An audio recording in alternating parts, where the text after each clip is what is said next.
Gostaria de saudar os irmãos com a paz do Senhor Jesus e já convidar a nós abrirmos a nossa Bíblia no livro de Isaías, profeta Isaías, capítulo 61. Nós vamos estar lendo os 3 primeiros versículos deste precioso capítulo da Palavra de Deus. Estamos felizes de estar junto com a igreja num verdadeiro culto, porque culto, ele dá ao crente esta oportunidade de nós louvarmos a Ele. Quando nós cantamos, nós podemos estar louvando já nesta noite ao nosso Senhor. Um culto dá a oportunidade de nós orarmos, falarmos com o Senhor, e este culto em especial nos dá um bom tempo, né, assim, o culto de oração de meio de semana, até para nós estarmos de joelho, para chorarmos, para clamarmos na presença do nosso Deus. E todo culto também, pela graça do Senhor, deve dar o tempo devido à sua palavra a ser falada, a ser pregada, a ser, enfim, lida e proclamada, porque não dizer até a palavra que está aqui, a salvação é proclamada a nós que somos seus servos, porque esta palavra é a verdade de Deus para cada um de nós. Portanto, Isaías capítulo 61, vamos estar lendo os 3 primeiros versículos, e o texto bíblico diz: O Espírito do Senhor Jeová está sobre mim, porque o Senhor me ungiu para pregar boas novas aos mansos.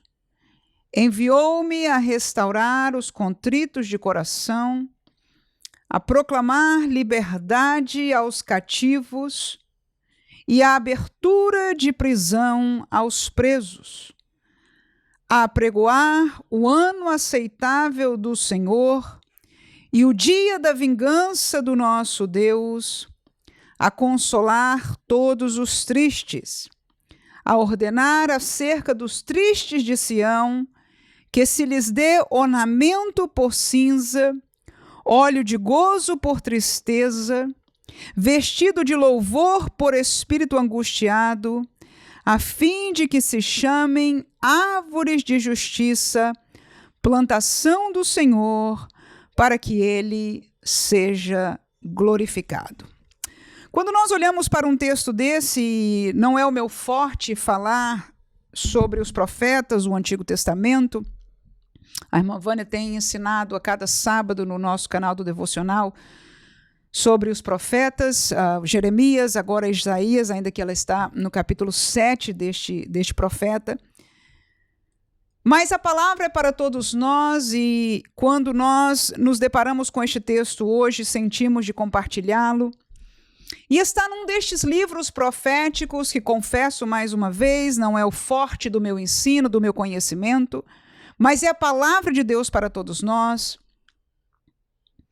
E quando nós ouvimos um profeta dizendo, olha, o Espírito do Senhor, esse Jeová está sobre mim, o Senhor me ungiu para pregar e etc., a princípio parece que este profeta está falando dele mesmo, mas para nós hoje que temos já esta revelação completa, os 66 livros da Bíblia, nós nos lembramos que estas mesmas palavras que estavam escritas no profeta Isaías foram repetidas, em verdade, lidas por Jesus, quando veio a este mundo, e nós vamos inclusive olhar para este texto logo em seguida, e nós nos lembramos que ele disse que esta escritura se cumpriu hoje, no meio deles. Isto era na virada dos anos, né, para trás do ano 0, antes de Cristo, depois de Cristo, naquele tempo que Jesus estava aqui.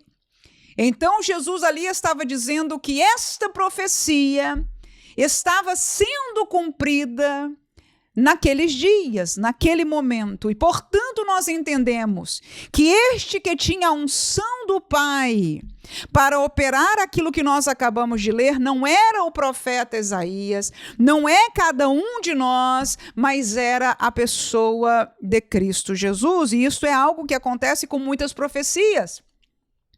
Quando nós lemos, às vezes não entendemos bem para quem, para onde, por isso há uma necessidade de nós, com muita diligência, estudarmos toda a palavra de Deus. Mas o que me chamou a atenção no versículo 2 é que este texto que agora eu sei falava sobre a pessoa de Jesus. Ele diz que entre as coisas que Jesus falou que faria aqui, porque o Espírito do Senhor Jeová estaria sobre eles para fazer. No versículo 2 ele diz, ele vai apregoar o ano aceitável do Senhor e o dia da vingança do nosso Deus. E quando eu vejo estas duas palavras, ano e dia, ano aceitável do Senhor e dia da vingança, eu me pergunto, para entender a Bíblia, que tempo é esse? Que dia é esse? Será que o Senhor está falando de um ano? Será que o Senhor está falando de um dia? Ou o que é que estas palavras significam? E uma delas é bem mais fácil para mim, pelas inúmeras vezes que se repete na Bíblia, não só a nível dos profetas veterotestamentários, mas porque aparece no Apocalipse, nas escritos do Novo Testamento, mormente daqueles que falam sobre o fim, e este trata-se do dia da vingança do nosso Deus. Eu reconheço ao conhecer as Escrituras Sagradas que o dia da vingança do nosso Deus não é um dia, são 7 anos. É um período de tempo que Deus estabeleceu aonde ele vai mostrar a sua ira para com a humanidade.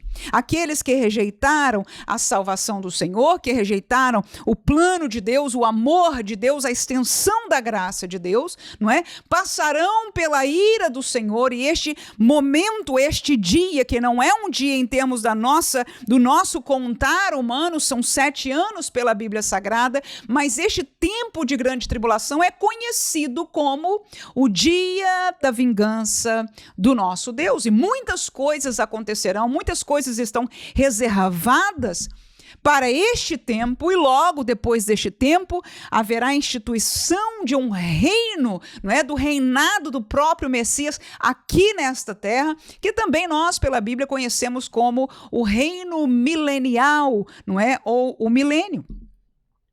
No entanto, eu fiquei com a dúvida, porque enquanto eu me lembrei rapidamente do dia da vingança do nosso Deus, eu fiquei com uma dúvida acerca do ano aceitável do Senhor. E eu digo, Senhor, que ano aceitável é este?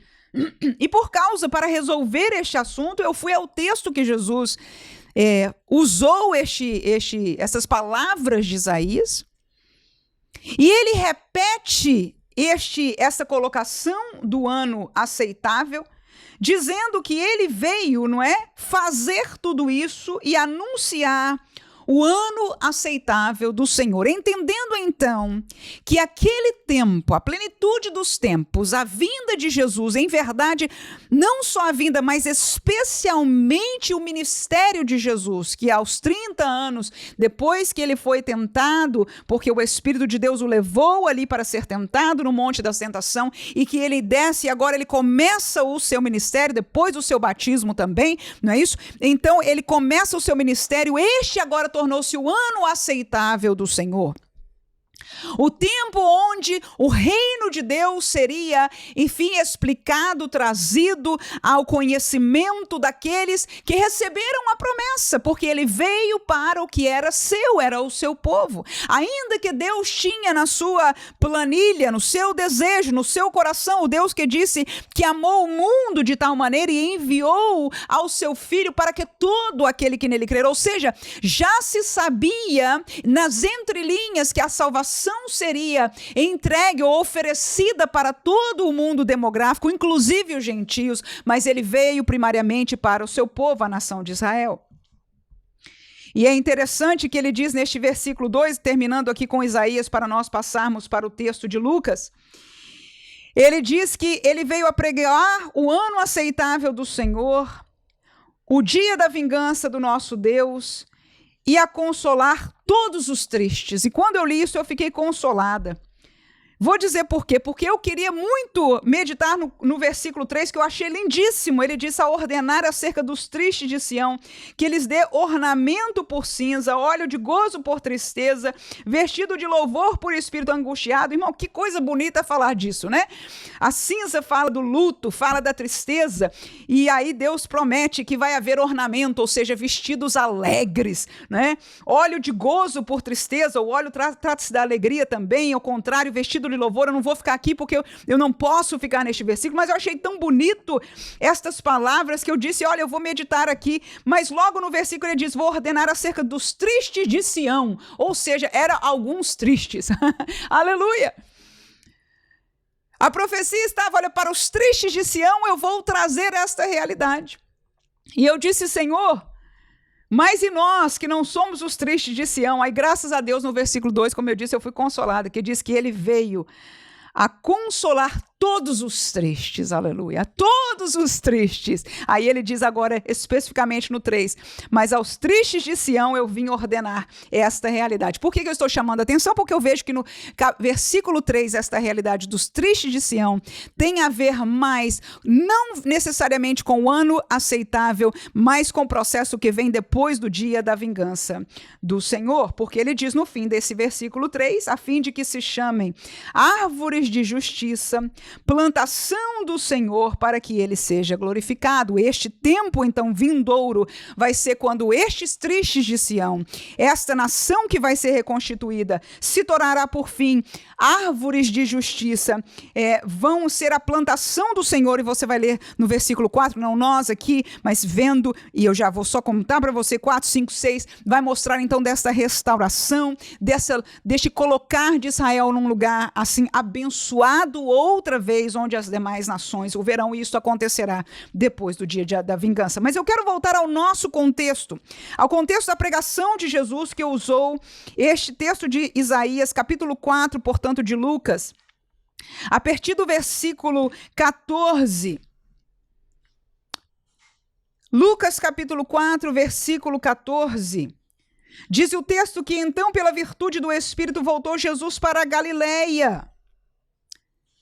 E a sua fama correu por todas as terras em redor, e ensinava nas suas sinagogas, e por todos era louvado. E chegando agora a Nazaré, onde fora criado, ou seja, Jesus estava pregando na Galileia, foi usado pela virtude do Senhor, e estava sendo uma bênção, né, o seu ministério ali na Galileia. Mas quando ele chegou em Nazaré, onde ele fora criado, eu estou no versículo 16, entrou num dia de sábado, segundo o seu costume, na sinagoga, e levantou-se para ler. E lhe foi dado o livro do profeta Isaías, e quando abriu o livro, achou o lugar em que estava escrito: o Espírito do Senhor é sobre mim, pois que me ungiu para evangelizar os pobres. Enviou-me a curar os quebrantados do coração, a apregoar liberdade aos cativos, dar vista aos cegos, pôr em liberdade os oprimidos e anunciar o ano aceitável do Senhor. Veja que neste texto ele fica só com essa parte, ele não falou do dia da vingança. E cerrando o livro, eu estou no versículo 20, e tornando-o a dar ao ministro, assentou-se. E os olhos de todos na sinagoga estavam fitos nele. Então começou a dizer-lhes: hoje se vos cumpriu esta escritura em vossos ouvidos. E todos lhes dava testemunho e se maravilhavam das palavras de graça que saíam da sua boca. E diziam: não é este o filho de José? E ele lhes disse: sem dúvida me direis este provérbio: médico, cura-te a ti mesmo, faze também aqui na tua pátria tudo o que ouvimos ter feito em Cafarnaum. E disse: em verdade vos digo que nenhum profeta é bem recebido na sua pátria. Em verdade vos digo que muitas viúvas existiam em Israel nos dias de Elias, quando o céu se cerrou por 3 anos e 6 meses, de sorte que em toda a terra houve grande fome. Nenhuma delas foi enviado Elias, senão a Sarepta de Sidom, a uma mulher viúva. E muitos leprosos havia em Israel no tempo do profeta Eliseu. e nenhum deles foi purificado, senão Naamã, o sírio.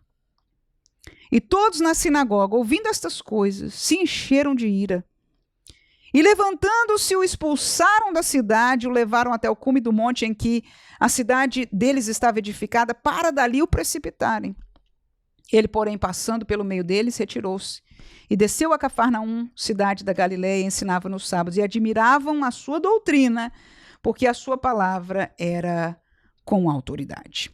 Então, a primeira coisa que eu quero chamar a atenção nossa neste texto agora de Lucas, nós já entendemos que Jesus está aqui diante agora do seu povo, no ano aceitável do Senhor. Aleluia.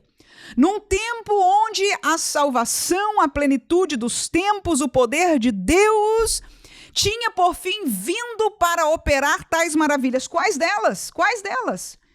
Ele disse, o Espírito do Senhor está sobre mim. Ele disse, agora, hoje se cumpriu. Então, sobre Jesus estava um Espírito, que é o Espírito do Senhor, o Espírito de Deus, que ungiu a Jesus a evangelizar, na palavra de Isaías, os mansos, na palavra repetida em Lucas, os pobres. Evangelizar é pregar boas novas, é anunciar o ano aceitável, e o Espírito do Senhor estava sobre Jesus para anunciar aos pobres, aos que tinham pouco, aos mansos, aqueles que não estavam na frente lutando por uma política maior ou melhor, mas aqueles que estavam esperando no Senhor.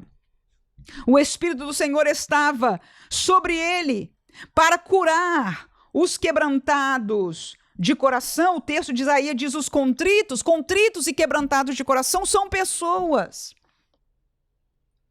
cujo coração não está exaltado. São pessoas que estão provavelmente sofrendo. São pessoas que estão desejosas de que Deus faça algo sustentador, acrescentador neles, porque os seus corações estão quebrantados. Eles precisam receber a graça de Deus para que o coração se encha, se faça completo, e só o Senhor é aquele que completa, que põe de volta as peças de uma alma para que ela se sinta plena, repleta na sua presença, pois o Espírito do Senhor estava sobre o Cristo para obrar tal realidade.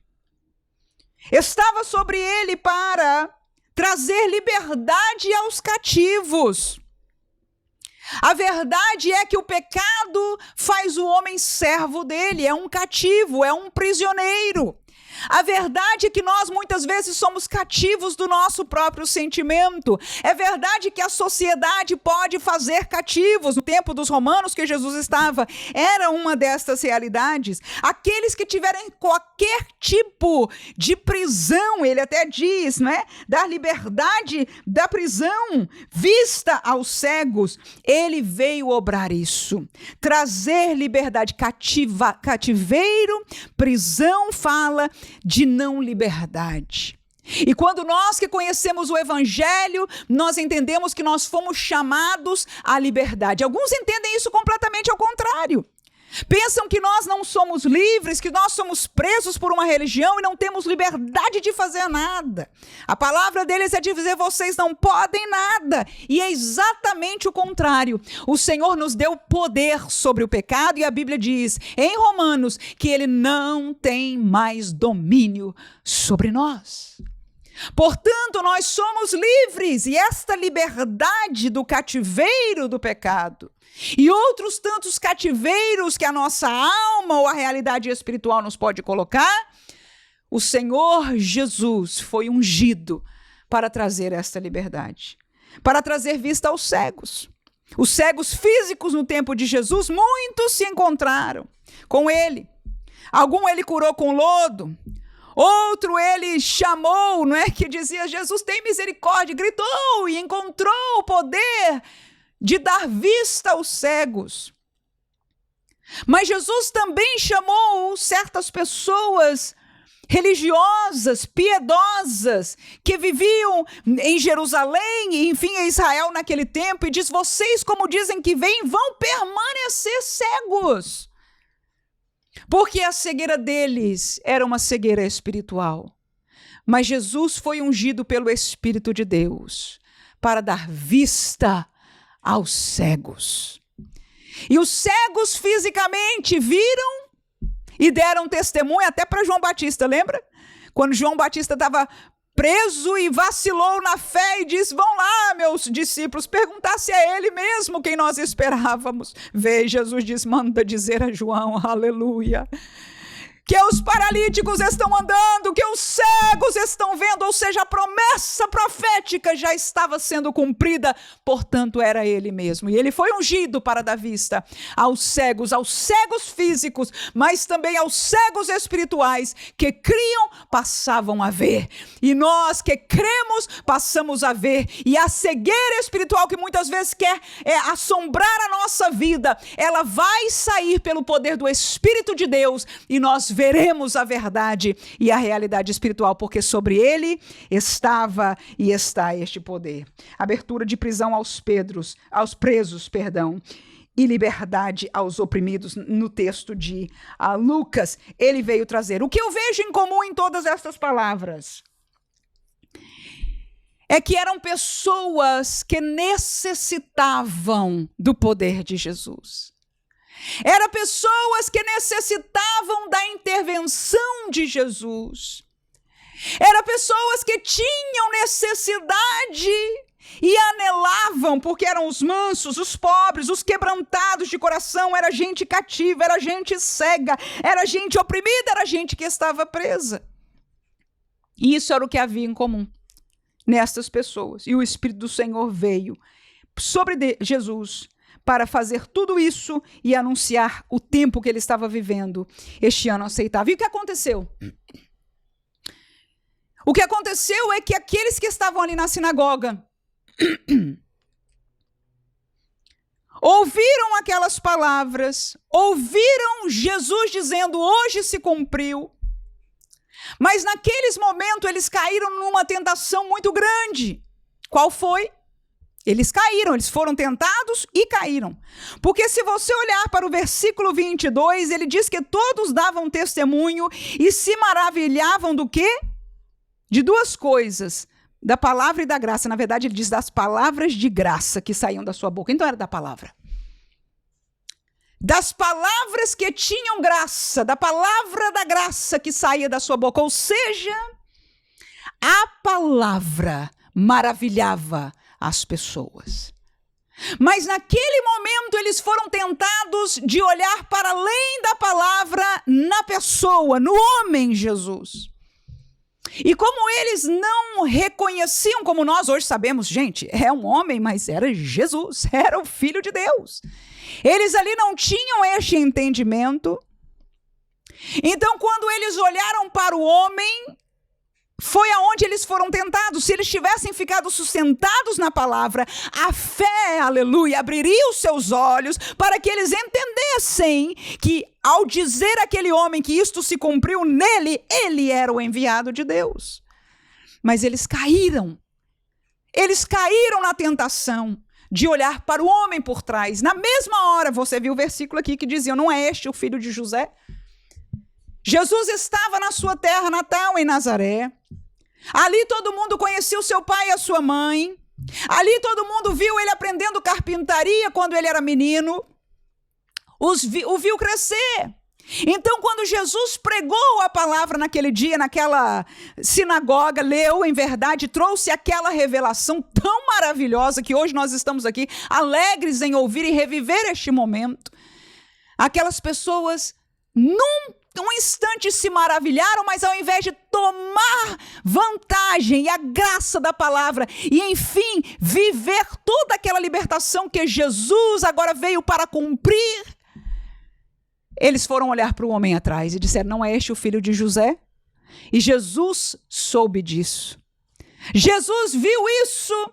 Jesus escutou isso e agora começou a falar com eles. Ele disse: eu sei que vocês vão dizer: médico, cura-te a ti mesmo. Faz aqui o que você fez em Cafarnaum. Aí Jesus continuou a palavra. Ele diz: olha, eu quero lembrar vocês da história vossa, do vosso povo Israel, para quem eu vim, que tinha muita viúva, né? nos dias de Elias, quando parou a chuva. No entanto, a bênção de Deus teve que vir para uma estrangeira. Tinha muito leproso em Israel, no dia de Eliseu. No entanto, a bênção da cura veio para um Ciro, chamado Naamã.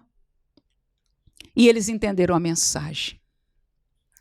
E nós agora entendemos a mensagem. Às vezes nós é que somos a vítima da graça, da palavra, da revelação, da bênção.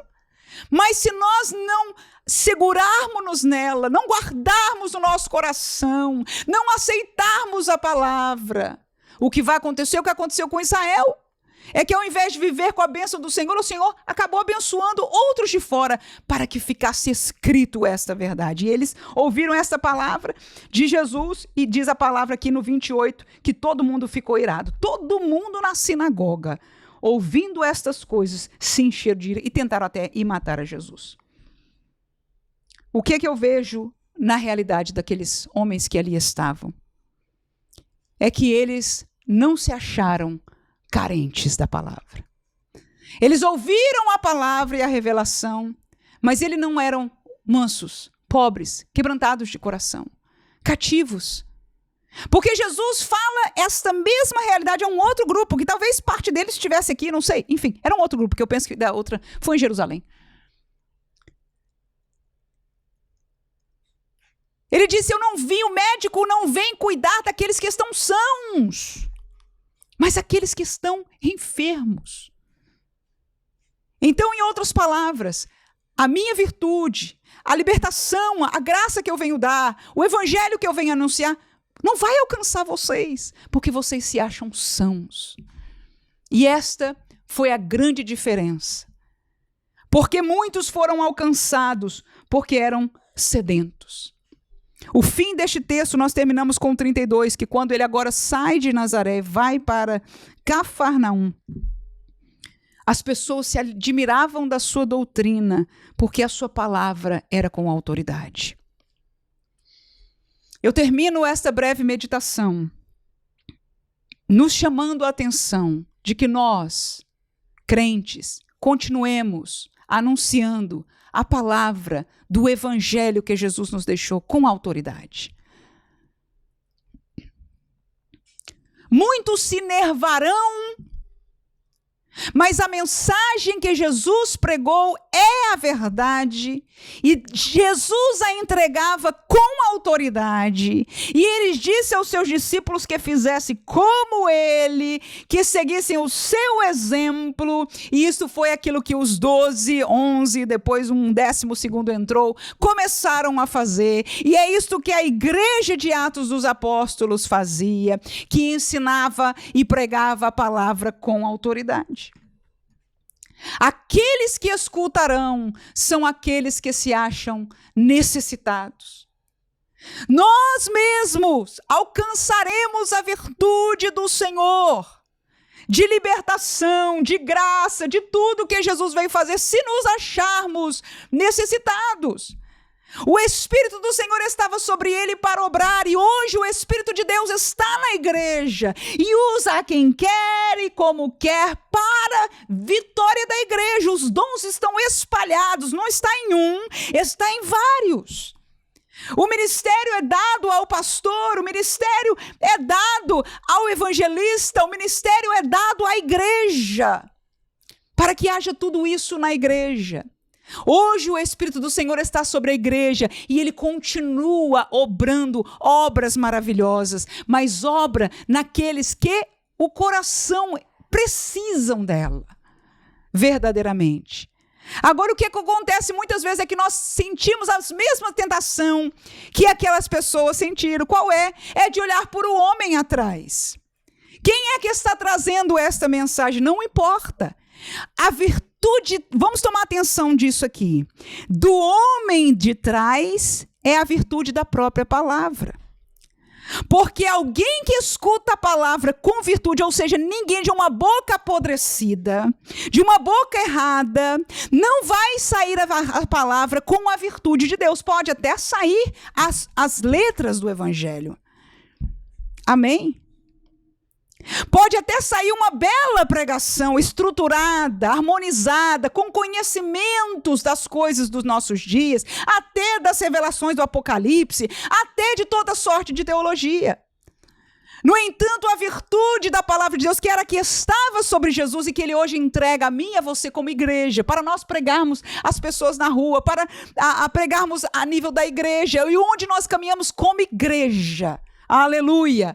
É o Espírito do Senhor que hoje o Senhor concedeu à igreja.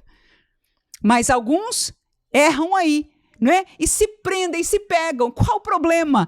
Que a palavra do Senhor possa agir em nós, porque a palavra, ela liberta, aleluia, não obstante o vaso. Às vezes, né, na nossa igreja, da nossa terra natal, às vezes o vaso é tão simples, é tão pequenininho, e alguém despreza. Mas por quê? Se o Senhor pode usar a quem quer, como Ele quer, quando Ele quer. E Ele pode usar este vaso simples, semi-analfabeto, na pregação, no ministério, aleluia, no ministério. Aleluia! É por isso que muitos se confundem hoje. Eu me firo um pouco com as regras da nossa sociedade eclesiástica de ter níveis acadêmicos para consagrar um pastor, um ministro do evangelho. Quando a virtude desta palavra, aleluia, a unção de Deus, não é dada através dos livros e nem do conhecimento das coisas do homem, mas sim da verdadeira palavra com a virtude do Senhor. Não estou dizendo que de tudo seja errado, mas está roubando, até porque esta realidade acadêmica nos coloca a conhecer e pesar várias verdades, várias teologias. Não.